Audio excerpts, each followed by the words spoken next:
Well, I'm in the kitchen again. That's what you wanted. And you picked the best day of the week for it. I don't know about the weather where you live, but when it's dark and gloomy, that puts me in a downer mood. I hope it doesn't do the same to you. If the sun is shining, I can do anything. I'm all for getting up a little energy and doing things. But when it is so dark and gloomy outside that I have to turn on every light in my house because it's like nighttime. I only have windows on one side of my condo. So the other three walls don't have any windows. They're big windows though, and when the sun's shining, it's a beautiful, beautiful view. But this is one of those days that put me down. I think you know what I'm talking about. And I said, okay, they want me to cook. Well, we're gonna try something today. We're getting Halloween over with. Everybody's starting to think about Thanksgiving, and I know how you do.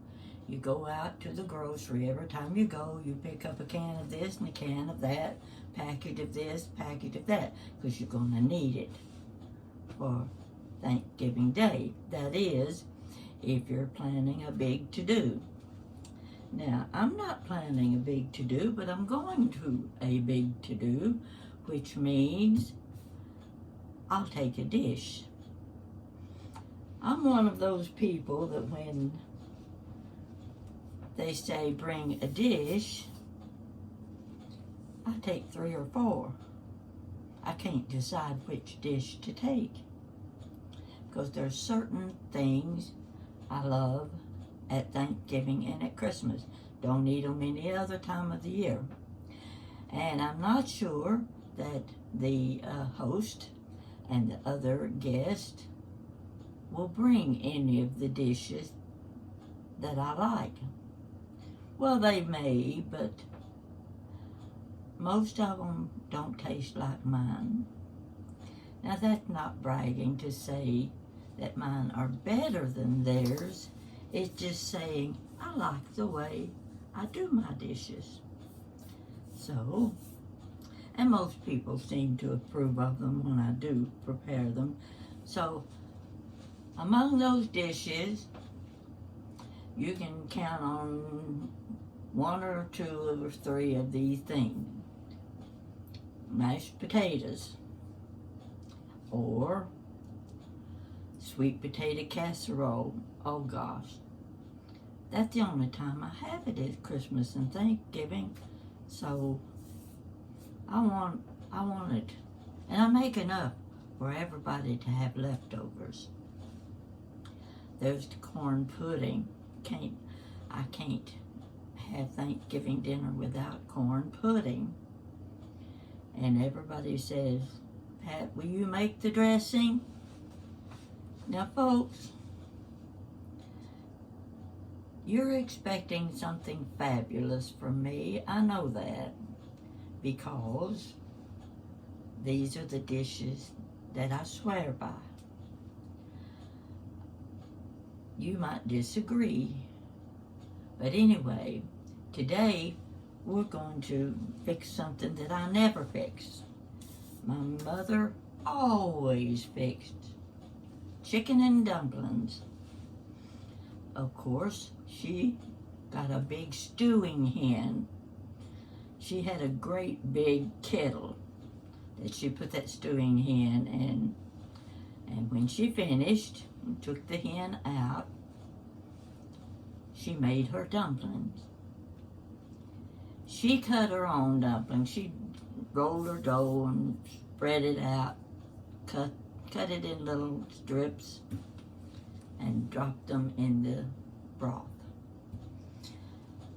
Well, I never have claimed to be a baker. I don't make pie crust. I'm not very good at making cakes, especially if they're layered cakes, because they slide off when I put the icing on them. And let's see what else. There are a few other things, but dumplings is the thing my mother made. Okay. The last time I ate someone else's dumpling, I'm going to tell you this. They made them from scratch.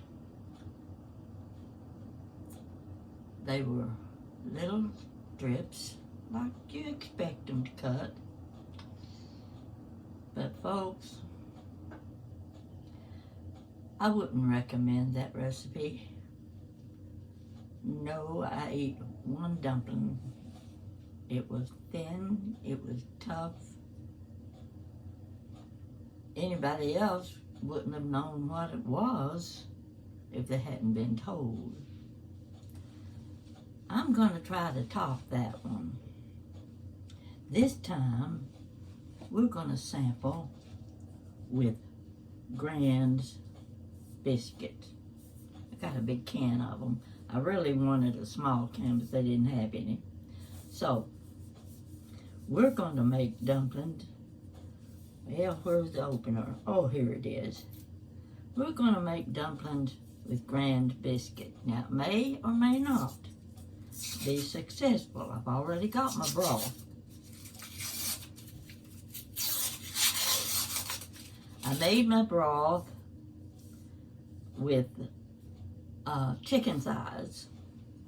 I only stewed 3 chicken thighs. I'm doing that many because nobody's going to be eating them except me. So I don't need a great big pot of dumpling.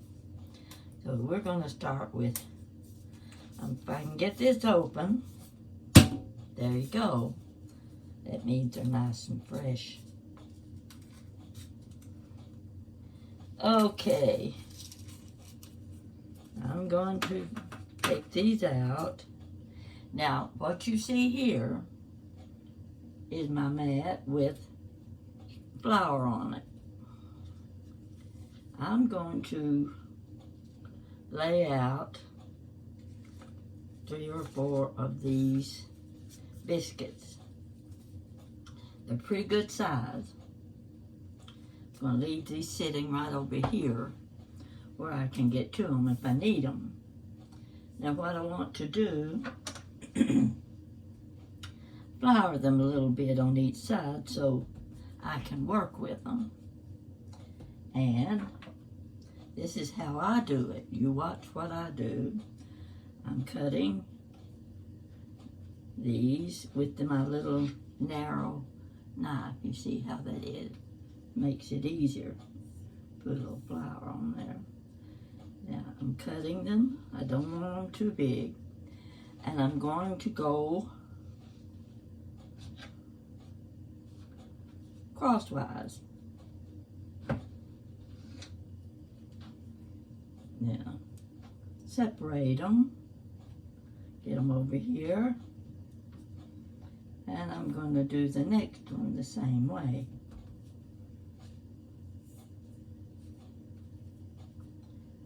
This way. This way. Can you see me okay? Again, crosswise. I'll get them all cut up here. And then let me check my broth. I've got my big ironstone kettle here. Oh, the broth is what they call a rolling boil. I think that's what it is.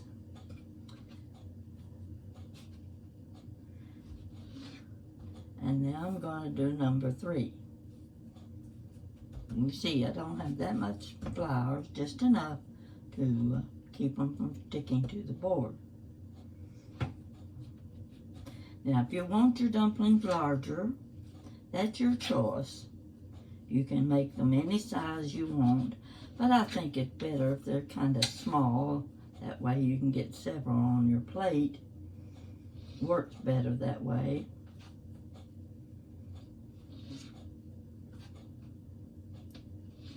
Now, you can see, I'll hold this up so you can see. See what I've got there? I've got several there.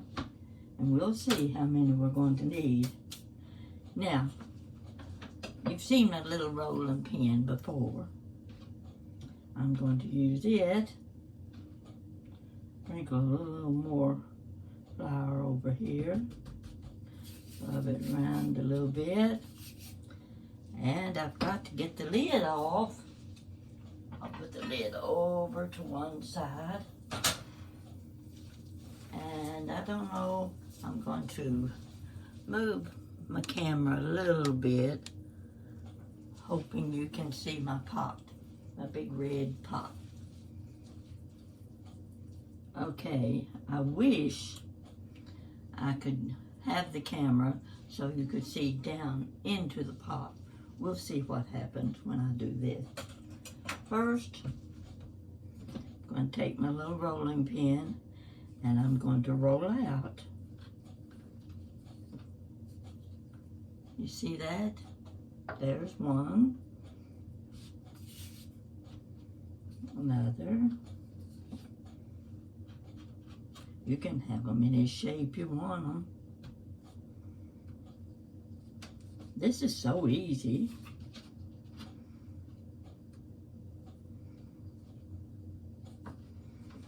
This is kind of fun. Let's hope they turn out the way I want them to. I brag about my mother's dumpling and her cooking, but you know, she grew up on a farm. They had big families back then, and the girls were all expected to learn how to cook. Grandma had what they call the Kalamazoo cook stove. Now, you've never seen or heard of one. Let me tell you something. I've seen one, and it's a beautiful kitchen item. Pep came home one day in the wagon. What did he have in the back of that wagon? Grandma, a new Kalamazoo cook stove. Now that Kalamazoo cook stove used wood or coal, either one. And it had a 3-gallon water tank on one end. It had the warming ovens at the top. It was a dandy. And on the door of the stove, of the oven, was the great big chrome sign, Kalamazoo. Oh, I'd give my teeth to have a stove like that today. It doesn't mean I'd be using it, but I'd like to have it just to look at. Now, I think we're going to go ahead and put a few of these in my broth. I made my broth with chicken thighs. Now, that wasn't enough broth, so let me take my camera. Just see if we can play with this a little bit. I can move it over. You just bear with me, and I'll show you. This is my chicken broth. I need to turn it up because it's supposed to be at a rolling boil. And in that, I cut up a little, where am I? I'm on the wrong thing. Come on now. There, we're going to see inside my pot. Can you see it? Okay, that's what I want you to see. Let's see if it starts a rolling boil. It's getting there. Now I'm going to turn it up a little bit, and I'm going to pick up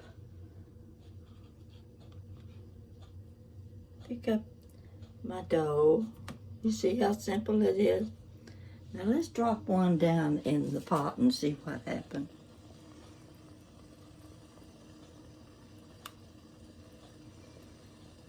not quite ready for the rolling ball.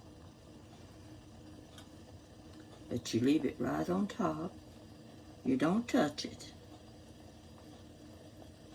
Now I don't have a lot of broth in there, so I'm not going to be able to put a lot of the biscuit dough in. We're going to turn around again, and let's pick up a couple this time. Yeah, here we go. Back to the stove. Okay. That one sunk. Yeah, we'll see what happened. It's coming to the top. It's starting to boil. And we'll try a few more. You can see what I've done here. Okay. I've got 3 in my hand this time. Hope this doesn't make you dizzy, going back and forth. But you can see I'm not a very good camera person. And we're experimenting. One more with more. I'm going to set my camera back down and see if you can follow me. Let's see where we are. Can we see the pot over here? Yeah, I think so. Okay, I'm going to go ahead and drop these in.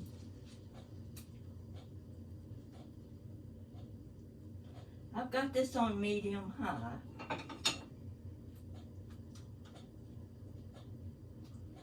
Now I did this the other day. What did I use? Oh, I had the frozen Grand biscuits. They're already ready. You just pop in the oven. I said, okay, let's see what happens. I'm not sure this is going to be as good as I hoped it would be. I've got room for a few more pieces, so I'm going to go ahead, roll them out. Can you see what I'm doing? Okay, that's what matters. You can make them as small or as large as you want. You see right now, I'm not an authority on this stuff. But if my mama was here, you'd be listening and watching close to what she was doing. She would have those dumplings fluffy, and they'd be bubbling in the kettle, and it would be full. I'm telling you, really full. One more time. I'm going to get these in here, and then we'll look at them in a minute and see what they look like.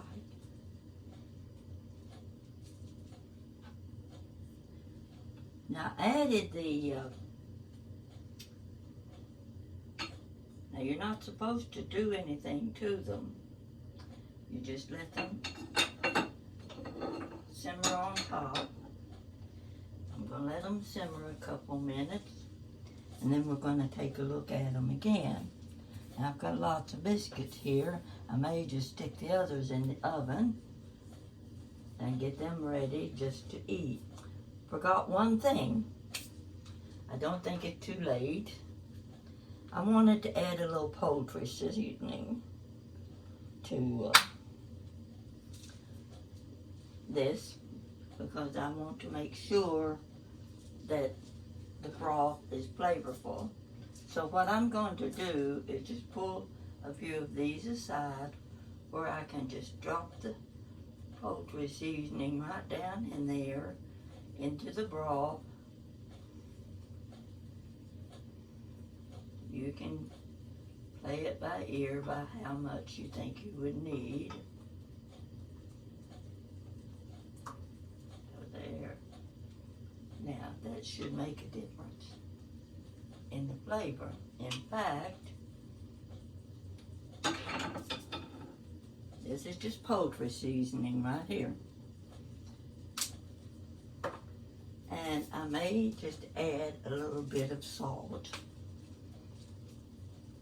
I'm going to also pull the dumplings aside to add the salt. I don't want the salt directly on the dumplings. I want them down in the broth. Yeah, that should do it.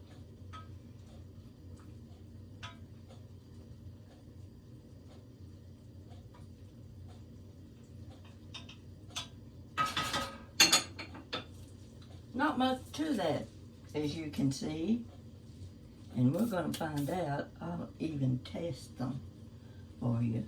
But I think you like to have a little bit of chicken in your broth. It just, I don't know, it just gives it a little more body. And you'll like it better. So you can just about tell when your dumplings are ready, because they get pretty fluffy. But those that I've seen that didn't do anything, I said, whoa, something's wrong here. I'm going to pull the camera over again and let you see. We're going to look at the dumplings in the pot again. I'm going to get back. Can you see those? They look pretty good, don't they? And they're getting fluffy. I'll come around to the side a little bit. Somehow or other, I'm not very good at directions. But you can see it well enough. And I just think my big red iron stone kettle add to it. See them, they're fluffing up. And when they get through, oh, you might want to see this. You've seen it several times when I'm cooking and wondered what it was. Well, what it is, it's a plastic tablecloth. One of those cheap ones I bought at the grocery. I strung it across the top of my refrigerator and down the side, because you see, my burners are right beside my refrigerator, and you know how much grease can spatter, and it's not fun having to clean the grease off of your refrigerator. So I pull it down the side, right down between the cabinet and the refrigerator, and these are my little clips. They just come in handy, and in fact, they help hold the plastic to the refrigerator. So you might take that as a handy hint if your refrigerator is very close to your stove. Again, we're going to look at the dumpling. Now I'll tell you this, the ones I made with the frozen biscuits fluffed more than these do. I'm not saying that makes them any better. These were easier to prepare. Back to the sink. Oh golly, I just have so much space here. Don't know what to do with it sometimes. But I would love a big kitchen. That's my dream, a big kitchen with one that has eat-in kitchen, nice formica top table and chairs. And I'd like to have my Hoosier cabinet. It's at Jan's house.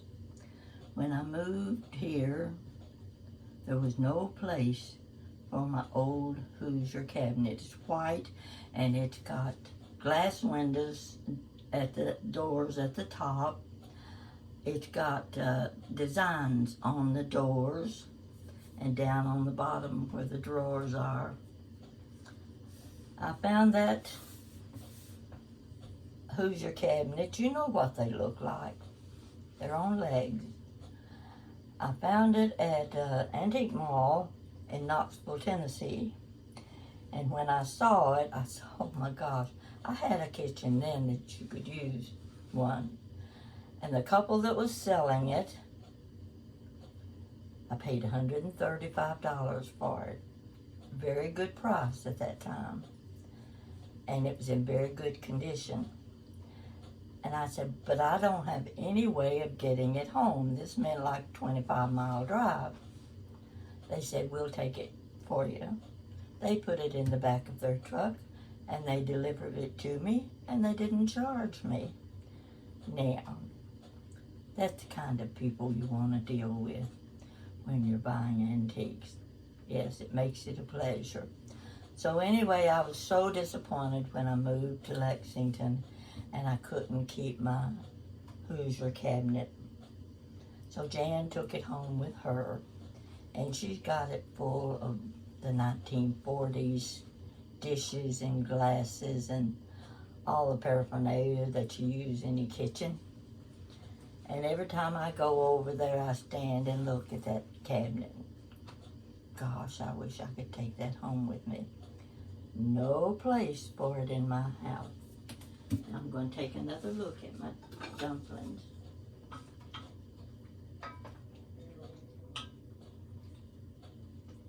I think these are going to be ready to come out in about, it'll probably take about 5 minutes for them to finish. But it's got a little bit of chicken in there. So you're ready for a good meal. And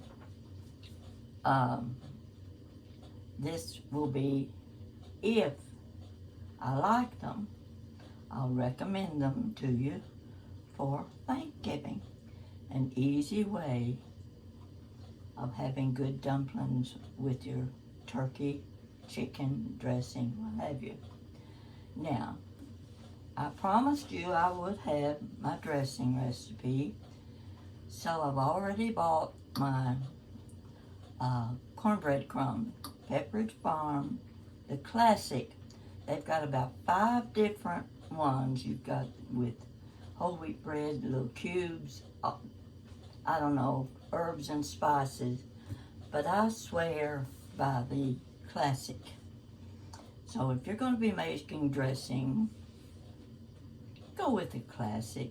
It works better. The flavors are better, and you can add your own spices to them. So I've already got my cornbread stuffing mix, but I'm going to be making cornbread, and I'm going to add light bread. A lot of people don't add light bread, or if they do, they put it in just like it is. But what makes the dressing good is to toast your bread. Now I've got my nice big Rowlett toaster, which holds 4 slices of bread at one time. That makes it a pretty good, quick process. So when I drop my slices of bread down in there, I want them lightly toasted. Every now and then they get a little too dark, and if they get too dark, I just scrape it off with a knife. And that makes them just fine. And you break up all of your toast, add it to your crumbled cornbread and your cornbread stuffing mix. Now, that's as far as I'll go with that, because we've got to do more to it. And I'll give that recipe to you when I get it all together, and you can watch me make mine. Now, people put all sorts of things in their dressing. Some make oyster dressing, Well, in the first place, you're not going to get an oyster in my mouth, ever. So, if you're handing me oyster dressing, I'm going to turn it away. I don't want anything got oysters in it. That's just me. I picked dressing once, trying to follow someone else's recipe. You're always looking for something new and different. Or at least I am, hoping it'll be better than what you already have.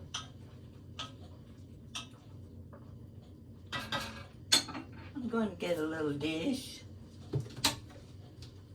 Find a little dish here.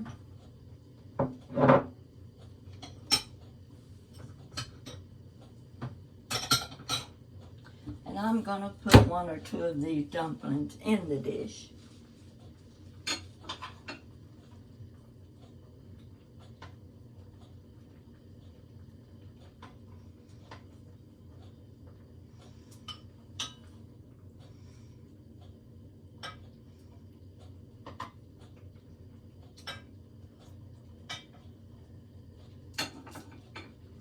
Now,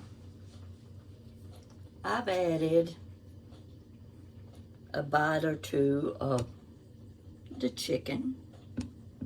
See if we can get this so that you can see it. It wants to roll around on me. We'll try again. I'll get hold of it from the back. You're looking in my sink, so don't be surprised at anything that might show up.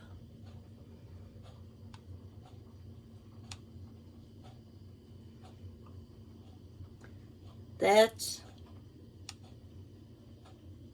a couple of dumplings with a little bit of chicken.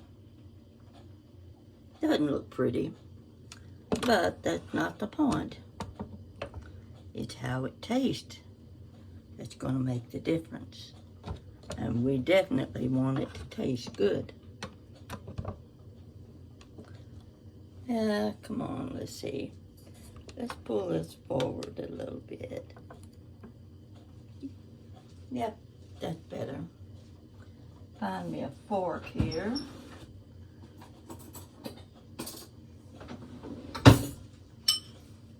This is hot, and I'm hoping they're done enough. I'll put this over here where I can cut it.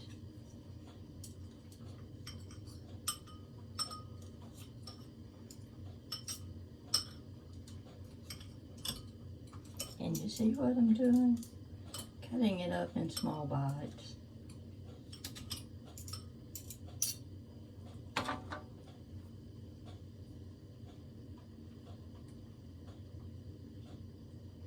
I'm letting them continue to simmer.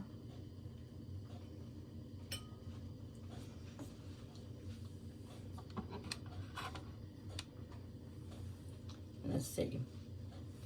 Let's pull this back a little. Set my fork down. I'm going to pull this up so you can see me.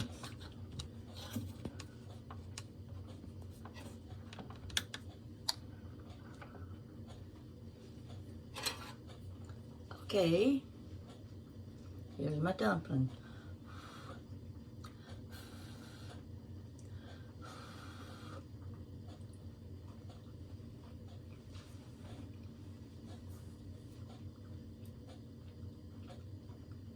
They're good, but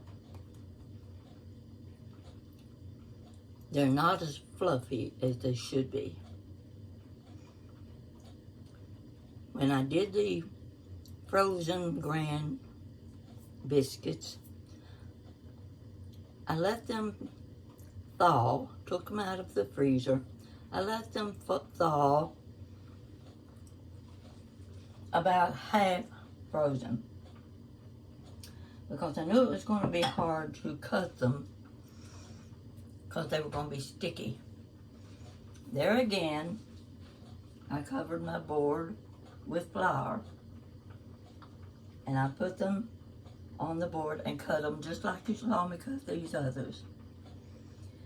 And I used a lot more flour because of them being partly frozen, and they're wetter than these are.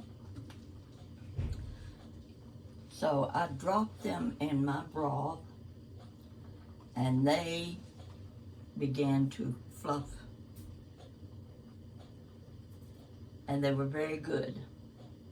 So you might try the frozen Grand biscuits, or these are good. They're just not quite as fluffy, and they might get fluffy if I leave them about 5 minutes longer. I guarantee the taste. They're very good. They taste very good. So, you can hear my dumpling simmering. I think you can. They look good. So if you are going to make enough for the family, definitely use the entire can of biscuits. Definitely have a nice deep rolling boil in your broth. Now I'll show you what I used for extra broth. And I know you all are familiar with this. It's the chicken broth that you get. I keep chicken broth. This is 33% less sodium. I keep this in my refrigerator at all times, and it has a long expiration date on it. So there are lots of things I fix that I use chicken broth. So I use this plus the broth that was created from my chicken. Okay, I think that explains it to you. And of course, you know you've got to have the salt and pepper.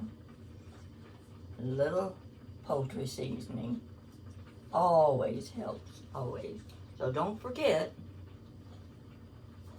if you're going to make a big pot like I have showing here, you need at least 2 of these, because you're going to take a lot of broth, big kettle, and you can get a lot more dumplings into the pot. I'm going to take another bite. They're good. I'm going to take another one out.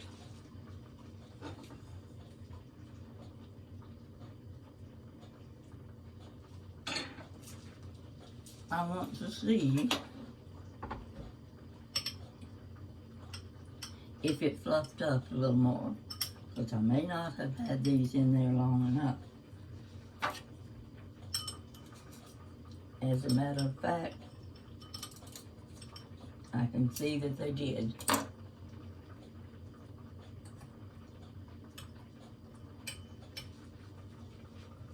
You can see this. Doesn't look as fluffy as I wanted it to, but we're going to find out if it's a matter of time.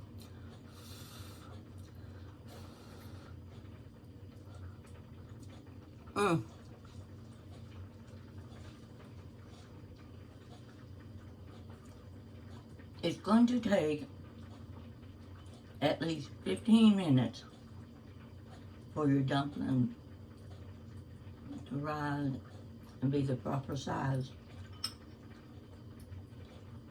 So remember that. I've got a little bit of leftover chicken thighs in the refrigerator. I'm going to fix myself a salad. Now I'm going to have chicken and dumplings. You got that, didn't you? If you get confused watch the video again. Take notes. And folks, that's the best I can do for you. Just wish Mama was here. She'd show you how to make good dumpling. But these are fair. I'm not going to brag on them too much. But they're not tough. And I hate putting one in my mouth that's tough. About 15 to 20 minutes simmering on the stove, you'll have good dumpling. Now, that's going to be it for today. Too long a video already, but watch it through. Thank you.